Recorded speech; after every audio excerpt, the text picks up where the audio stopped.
Olá, tudo bem? Hoje eu estou gravando da varanda de casa, não estou no consultório, e vamos finalmente começar a falar sobre o livro O Poder da Visão Mental, do Dr. Daniel Siegel. Esse livro é um livro bem denso, tem mais de 300 páginas, mas posso confessar que após ler esse livro por 6 vezes, posso dizer para vocês que é um livro brilhante, muito bem escrito. O assunto é denso, não é um assunto fácil, é um assunto que normalmente dá abrangência da psicologia, da psiquiatria. Então, para eu poder transformar esse livro em uma mensagem clara para quem está me vendo, eu demorei um pouco e resolvi ainda a transmitir esse livro em capítulos. De forma que eu possa ir contando em histórias, em casos clínicos, como o Dr. Daniel usa o poder da visão mental para trazer a felicidade, o equilíbrio para os pacientes dele. E eu tenho certeza que vai ser super interessante para a gente no dia a dia.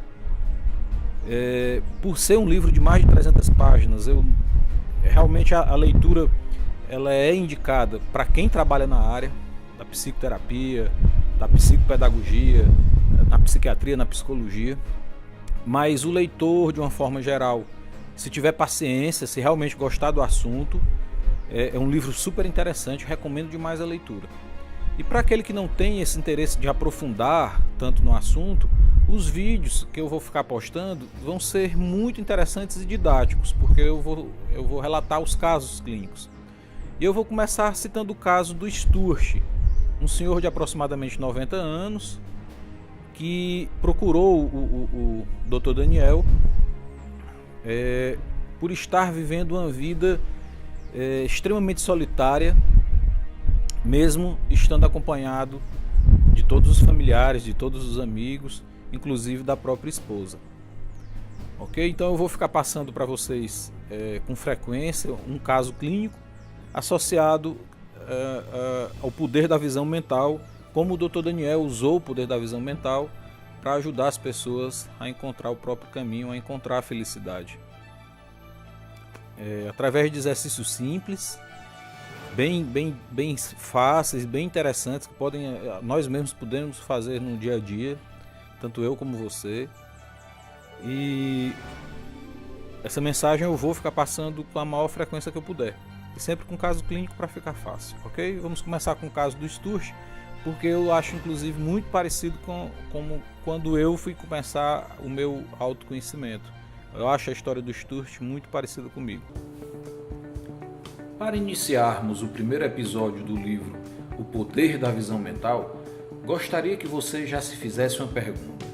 Você é mais cérebro ou coração?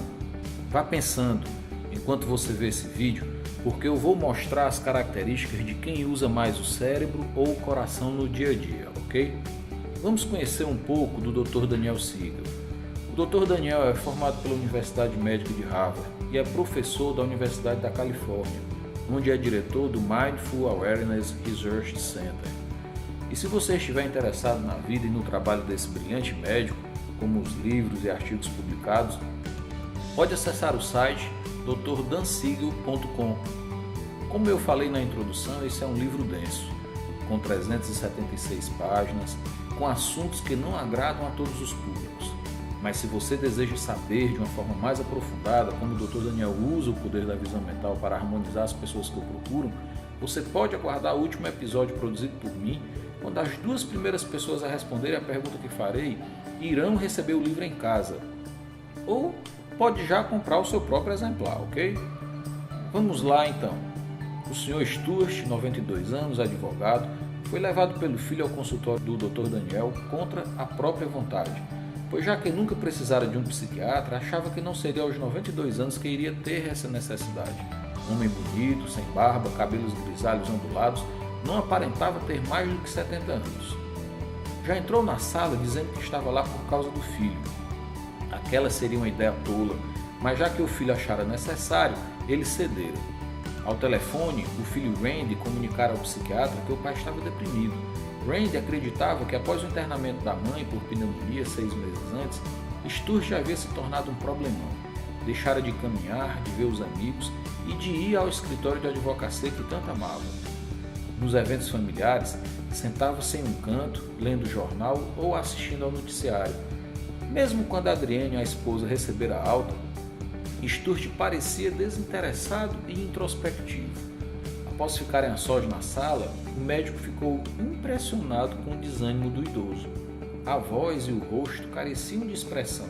Ele narrava os últimos 6 meses como se fosse um programa de televisão, que por acaso estava passando enquanto ele esperava o noticiário.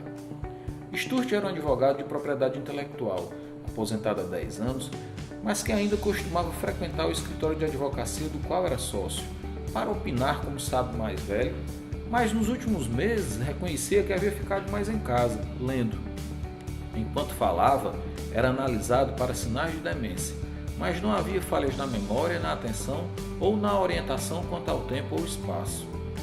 Ao ser questionado sobre os próprios sentimentos quando a esposa for internada, ele disse que sinceramente não ficara preocupado, pois ela tinha os melhores médicos e eles disseram que ela ficaria boa. Inclusive, quando um dos sócios da firma fora diagnosticado com linfoma, ele relatou que também não sentira nada. As pessoas ficam doentes e morrem, ele disse. Ele sabia que deveria sentir algo, mas simplesmente não sentia. De alguma forma, ele sabia que as próprias reações não eram normais.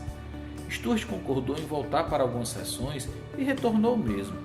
E já fora deixando bem claro desde cedo que perguntas sobre a infância dele seriam desnecessárias e ridículas, uma vez que ele já tinha 92 anos. Por que falar sobre isso agora? Aliás, ele sequer precisava de ajuda, então falar sobre a infância dele seria irrelevante. Mas saber sobre a infância do Sturge seria de grande importância, pois não nascemos com a nossa personalidade pronta. Ela é um processo biopsicossocial, resultante da interação do temperamento, que é influenciado geneticamente, com o meio ambiente e as pessoas, tanto as de dentro como as de fora de casa. Desafios no desenvolvimento do Sturge, aos quais ele precisara se adaptar, tais como perdas ou traumas, seriam importantes na avaliação médica. Sturge lembrava sobre todos os detalhes da cidade em que crescera, as brincadeiras de criança e até sobre eventos políticos da época. Porém, quando as questões eram sobre a sua vida em família, as respostas eram muito vagas. Minha mãe era normal, ela cuidava da casa.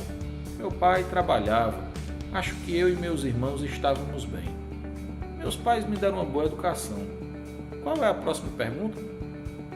Era apenas com essas poucas informações que o Dr. Daniel podia contar.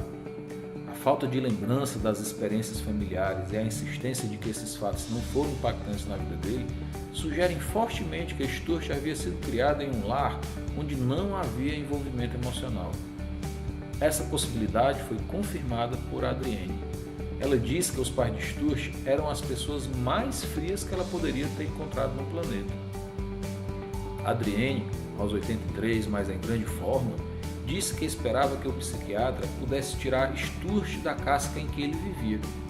Ela relatou que, embora ele houvesse piorado após o internamento dela, ele sempre fora emocionalmente distante. Sturge achava que Adrienne merecia alguém melhor para dividir a vida, por isso concordou em se manter na terapia por alguns meses. O fato de ter sido criado por pessoas frias emocionalmente, a influência da própria genética e as interações com o ambiente resultaram na rigidez, no aprisionamento de Sturge dentro do próprio cérebro. Aliás, como todos nós, vivemos encarcerados nos nossos próprios cérebros, nas nossas próprias crenças limitantes. Vamos entender como o cérebro funciona no que concerne à integração entre os hemisférios direito e esquerdo. Aproveite para avaliar que tipo de pessoa você é, se usa mais o hemisfério esquerdo ou o direito. Se você é mais cérebro ou coração, assim você aproveitará os capítulos mostrados por mim para já se conhecer melhor, combinado? Essas imagens são excelentes para o Sturge. Parece que ele não recebeu muita atenção e passou direto para os livros e jornais. Normalmente, no início da vida, usamos o domínio não verbal para nos comunicarmos uns com os outros. Usamos expressões faciais tom de voz, posturas e gestos. Quando éramos bebês, sinais não verbais eram nossa salvação, a única forma de transmitirmos necessidades e desejos. Chorávamos, sorríamos, agitávamos braços e pernas, franzíamos as sobrancelhas. Dor, alegria, fome, medo, solidão, tudo era comunicado de uma forma não verbal. E ao responderem aos nossos sinais, criávamos uma conexão. Era assim que formávamos um nós com nossos pais. Esses sinais não verbais são criados e percebidos pelo hemisfério direito do cérebro, sendo este mais ativo e desenvolvido durante os primeiros anos de vida. O hemisfério esquerdo adora fazer listas, classificações e rotular coisas. E para fazer esses rótulos e classificações, ele precisa entender as relações entre causa e efeito. As palavras se tornam muito mais importantes após os primeiros anos de vida, e é este o momento em que o hemisfério esquerdo se torna mais ativo. Consegue imaginar uma criança com 2 ou 3 anos perguntando o porquê de tudo? O hemisfério direito é anatomicamente mais correlacionado com as mensagens corporais. Já o esquerdo é mais afastado dessas áreas responsáveis por sensações físicas, reações de sobrevivência, necessidades fisiológicas, emoções e apegos. Por isso, Sturt tinha tanta dificuldade em sentir e em expressar sentimentos. Por essas questões de desenvolvimento e de configurações anatômicas, o hemisfério direito nos comunica sensações corporais e emoções, muitas vezes de forma subjetiva. Já ouviu falar de espinhela caída ou boca amarga? O hemisfério direito é o local de nossos eus emocional e social. O hemisfério esquerdo vive mergulhado nas intelectualidades de ideias e pensamentos racionalizados, enquanto o hemisfério direito é mais visceral, mais emocional. Ao usar o hemisfério direito, opções podem surgir no meu manancial de possibilidades, já que o hemisfério direito trabalha com isso e aquilo, ou seja, ele é inclusivo. É como se 2 ou mais verdades fossem possíveis, completamente diferente da predominância esquerda, que é ou isso ou aquilo. Ou seja, apenas uma verdade é possível para o hemisfério esquerdo e a outra possibilidade é a errada, a falsa. Lembra da expressão "você prefere ser feliz ou ter razão"? Ser feliz, hemisfério direito; ter razão, hemisfério esquerdo. Ficou mais fácil entender agora? Esses 2 hemisférios podem cooperar ou competir. E no desenvolvimento harmonioso dessa relação está um dos principais segredos para quem busca a tão sonhada felicidade. Acabei de lembrar como sofri no início do meu casamento para entender minha esposa. Aliás, ela também sofreu muito, pois casamos muito jovens. Eu, usuário disciplinado do hemisfério esquerdo, e ela do direito. Eu buscando independência financeira e ela construir amor. Pensamentos que divergiam e que pouco tinham em comum. E para alimentar a fogueira da desigualdade, quando eu fazia alguma pergunta, eu só esperava 2 possibilidades de resposta: sim ou não. Nunca imaginei que houvesse uma comunicação onde um não poderia ser um talvez ou pode ser. Não para mim é não. Sim é sim. Pelo menos era assim quando me casei há 20 anos atrás. Não tinha a menor noção de que usávamos partes diferentes do nosso cérebro. São 2 mundos diferentes. Realmente, os homens são de Marte e as mulheres de Vênus. Melhor dizendo, o hemisfério esquerdo é de Marte e o hemisfério direito de Vênus. Ainda bem que eu fui estudar a mente e o cérebro humanos para compreender as diferenças e poder viver em paz comigo, com ela e com todos, sem preconceitos ou julgamentos. Essa questão planetária foi resolvida.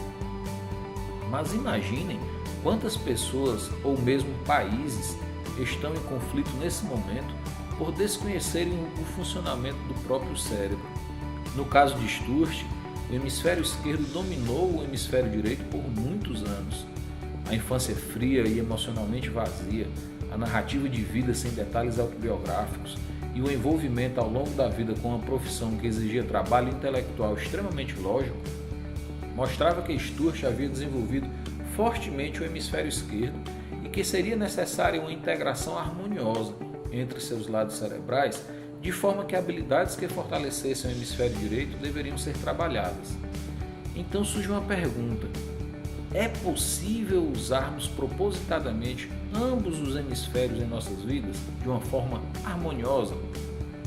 A Escola dos Pensamentos traz essa proposta. Podemos usar o hemisfério esquerdo como engenheiro e o hemisfério direito como arquiteto das nossas mentes. Michelangelo costumava dizer que a sua função era tirar do mármore a obra-prima que já existia dentro dela. Também pensamos assim. Acreditamos que em cada um de nós há uma obra divina, esperando para mostrar todo o seu potencial. E eu vou te ensinar como esse processo acontece. Imagine uma pessoa com 35 anos de idade. Vamos comparar a mente dela a uma casa. Com certeza, ao entrar nessa mente, ao entrar nessa casa, ela estará uma verdadeira bagunça. Para organizarmos essa casa, nós precisamos primeiramente esvaziá-la. Após, então, faremos os reparos. Nós limpamos e reparamos nossa mente ao longo das nossas vidas de várias formas, como quando dormimos, por exemplo, ou pelo menos deveríamos. Limpar e reparar a mente de uma forma planejada é o que chamamos de meditação. Meditar é uma das mais antigas atividades da humanidade e existe há mais de 2.500 anos. A técnica que utilizamos na escola foi adaptada às novas descobertas das neurociências, quebrando o paradigma de que meditação é um hábito religioso. Realizamos mensalmente cursos de meditação. O último realizamos no Oceanic, um dos locais mais adequados a eventos dessa natureza aqui no Ceará. O próximo, em dezembro, também será lá. Agora, as próximas tarefas são específicas do arquiteto e do engenheiro: planejar e executar.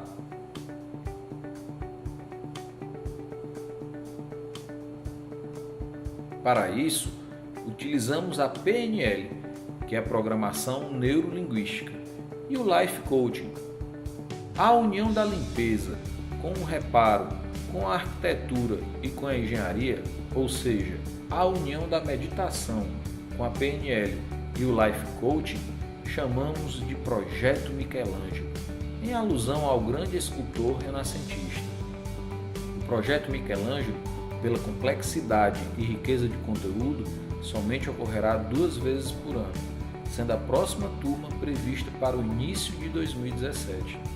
Se você tem interesse em saber mais sobre os projetos da escola, inscreva-se na nossa página, assine nosso canal do YouTube e curta nossa fanpage no Facebook. Mas voltando para o Stuart, há muitas razões para que as pessoas cresçam tendendo para a esquerda. É na realidade a estratégia de sobrevivência mais comum e adaptativa. O hemisfério direito, para desenvolver-se adequadamente, precisa de um ambiente amoroso, de atenção para sentir-se validado. Se a família não demonstra esse amor na frequência e na quantidade necessárias, mas dá outros tipos de suporte, como o financeiro, por exemplo, o hemisfério direito pode não se desenvolver adequadamente e o indivíduo racionalizar essas carências, desenvolvendo o hemisfério esquerdo, que o ajuda a procurar abrigo no trabalho, na intelectualidade, no dinheiro, nas drogas ou em qualquer outra área onde talentos afetivos não sejam requisitados. Mas iniciar uma terapia em um paciente de 92 anos ainda seria viável? No próximo capítulo nós veremos como o Dr. Daniel ajudou ao Stuart, um advogado de direitos autorais bem-sucedido nas áreas acadêmica e financeira, mas frio como um freezer. Até lá!